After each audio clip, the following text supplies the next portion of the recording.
বন্ধুরা, সবাইকে অনেক অনেক শুভেচ্ছা। কবি সংসদ বাংলাদেশ থেকে একটু কথা বলতে হয়। সেটা হলো, আজকে যে নতুন বইটি আপনারা দেখতে পাচ্ছেন, নীল পদ্ম, এই বইটি মরিয়ম সাথীর লেখা। মরিয়ম সাথী কবি সংসদ বাংলাদেশের একজন জীবন সদস্য। বইটা করেছে, ভালোই কবিতাগুলোই আছে, এবং তিনি এই বইটি আমাকে উপহার দিয়েছেন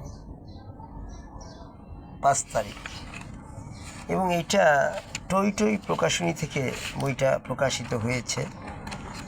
দেখতে পাচ্ছি যে প্রচ্ছদটা এবং এই যে বইয়ের যে কাভারটা আসলে ক্রিজ করলে ভালো হতো। তো মোটা একটা কাভার দেওয়া হয়েছে, কিন্তু কাভারটা ক্রিজ না থাকায় এটা বইটা ভেঙে এটাকে খুলে যাওয়ার সম্ভাবনা থাকে। এটাই হলো যে সবচেয়ে বেশি সমস্যা। যে আসলে আমরা মনে করি যে বইয়ে মোটা কাগজ মোটাই দিলে আসলে ওই সৌন্দর্যটা ফুটে নেয়। তারপরে প্রচ্ছদটা নীলপদ্ম, এখানে এইটির উপরে যদি একটু স্পট পড়তো তাহলে মনে হয় আর একটু ভালো হতো। তবে আমরা কবি সংসদ বাংলাদেশের যে প্রকাশনা, সেই প্রকাশনাটা আমরা এইভাবে করব না। আমরা একটু আমরা সাইজটা আপনাদের একটু দেখাতে পারি, যে এই সাইজটা, এই সাইজটা একবারে এভাবে করব। তো মরিয়ম সাথী যে কয়টা এই যে তার যে তাকে নিয়ে একটু লিখছে, মানে হামাদুল্লাহ আল মেহেদি, রাজনৈতিক বিশ্লেষক, তিনি লিখেছেন। এবং মরিয়ম সাথীর একটা ছবি পরিচিতি আছে 1978 সালের পহেলা মার্চে, এই মার্চ মাসেই তার জন্ম। এবার দেখি যে তার আসলে কবিতাগুলো কেমন হয়েছে।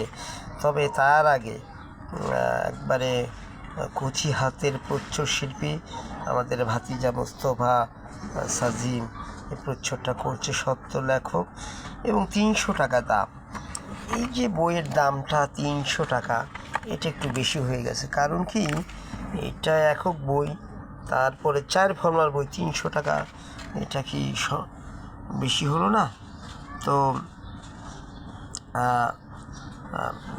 এটা আমাদের বইয়ের দামের ক্ষেত্রে এটা প্রকাশক দায়ী, এবং তার বাবা এবং মা দুইজনকে এটা উৎসর্গ করছে। এই যে একটা বিষয়, ISBN নাম্বার, এই নাম্বারের কাজটা কি? এই নাম্বারটা আমাদের কোনো কাজে আসে না, এবং এই নাম্বারটা আগে ফ্রি দেওয়া হতো, এখন নাকি একটা নাম্বার আনতে 500 টাকা নেওয়া হয়। এটা কেন কমানো হচ্ছে না? 500 টাকা কেন? এবং এই নাম্বারটা ইনঅ্যাক্টিভ, কারণ এটা ইন্টারন্যাশনাল স্ট্যান্ডার্ড বুক নাম্বার।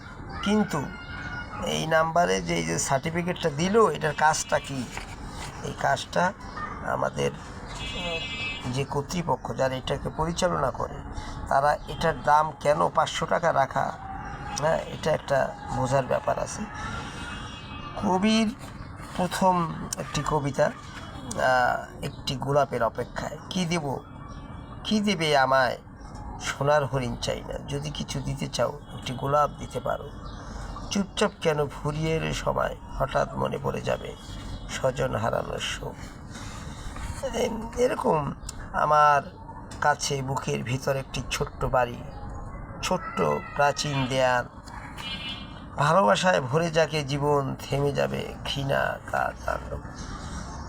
আমি হয়তো প্রেমে পড়েছি, তুমুল প্রেমে পড়েছি, তোমাকে না দেখলে অন্ধকার নেমে আসে আমার যুগল দুটি চোখে। বাহ! আমারে নিয়ে যাও কোনো এক নির্জন সবুজ রঙের দ্বীপে। বন্ধুরা, এই আসলে কবিতাগুলো খুব যত্ন করে লিখেছে, ভালোই লিখেছে। এটা বইটা আমরা চাই যে বইটা পাঠকের হাতে যাক, বইটা ছড়িয়ে পড়ুক, এটা প্রত্যাশা করি। আমি তৌহিদুল ইসলাম কনক, আপনাদেরকে আবারও সবাইকে বই কেনার সাদর আমন্ত্রণ।